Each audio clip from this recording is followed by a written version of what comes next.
What's up, folks? Another day, another squat session.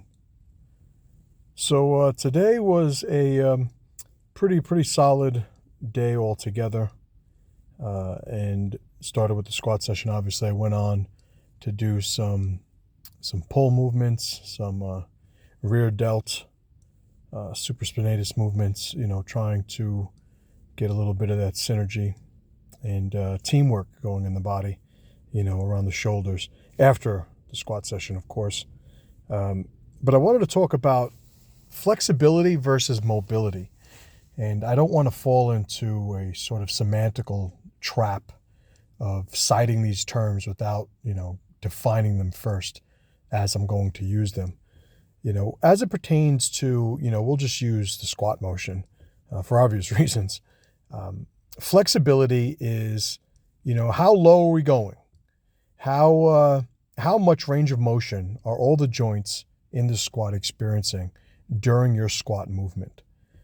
From the standing, starting position all the way to the bottom of the descent. Are you stopping prior to breaking that plane of 90 degrees? Are you, basically wiping your ass on the floor? Where is your flexibility? That is just the range of motion. Now, I consider that to be different, and again, I'm defining these terms as my own. I consider mobility to be the strength that exists within that range created by your flexibility. And as with so many, examples in the weight room, in the gym, these are so sort of representative of larger, more, abstract or grand concepts. And laws that we should be living by. It's certainly creating flexibility, but mobility is what we should be seeking. So again, getting back to the squat to illustrate this point, I know people that can go to slightly before 90 degrees and could squat 500 pounds.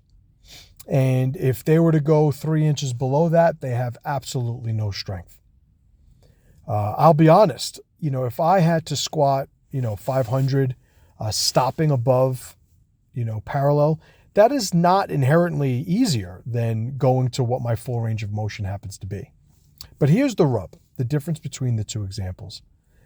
What I'm doing is I've equated flexibility and mobility with the function of all of the body parts that are included in the movement. So what I mean by that is, if I'm trying to become more flexible brings me to a range of motion closest to the maximal functional range of motion for all of those joints included in the squat movement. Again, we're just talking about the squat.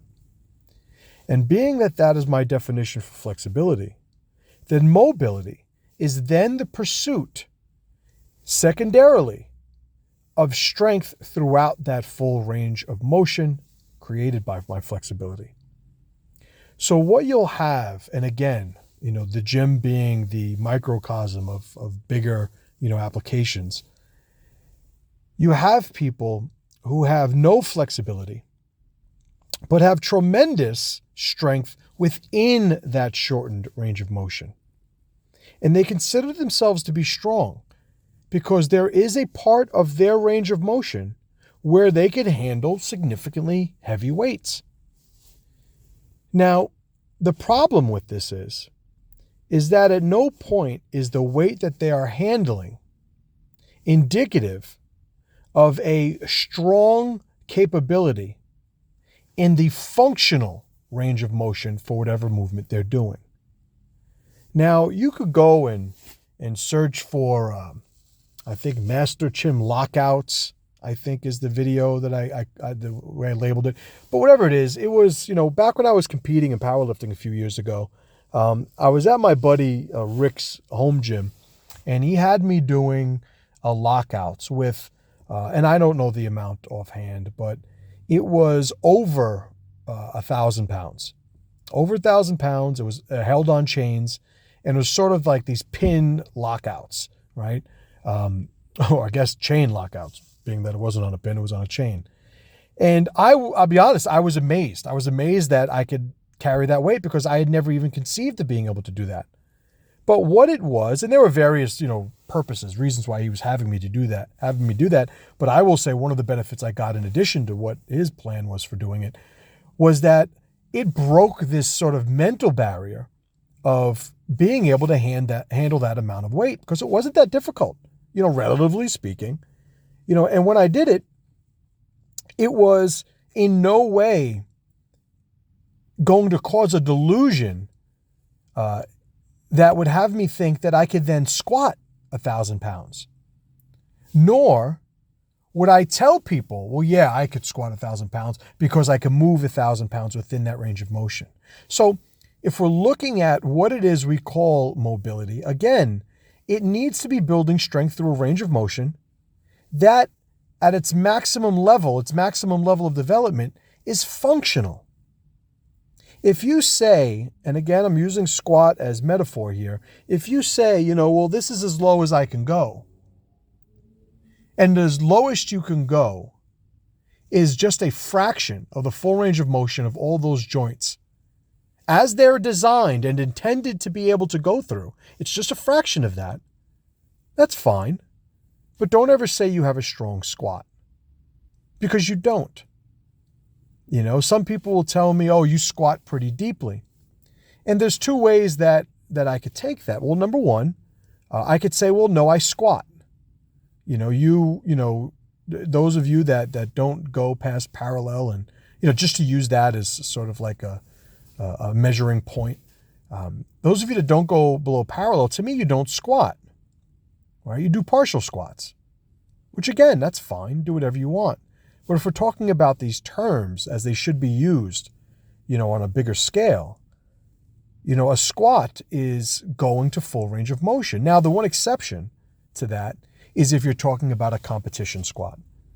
And a competition squat, again, is the arbitrary 90-degree point, and it is arbitrary, not that I disagree with it, but they had to pick a point by which they can measure somebody as doing a legal squat in a competition. And they chose, hip joint below the knees, and that's fine, but if it's not one of those two applications, then to me, I don't squat deeply. I squat, and if you don't, you don't.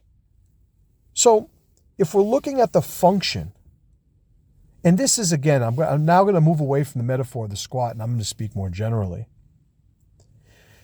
Whatever aspect of our life that requires some sort of functional development, we need to understand what flexibility is, which means the ability to change our applications in order to be able to reach that range of motion in a given application. Again, this could be abstract. But then we want to develop strength through that range of motion. So we have to be flexible enough to stay within the realm of function, but we also need to maintain strength. And what is strength in that more general application? The ability for an individual to maintain his understanding of self and not lose himself just trying to chase something that is beyond his grasp. Hope you guys appreciate the talk. Of course, I'll see you tomorrow.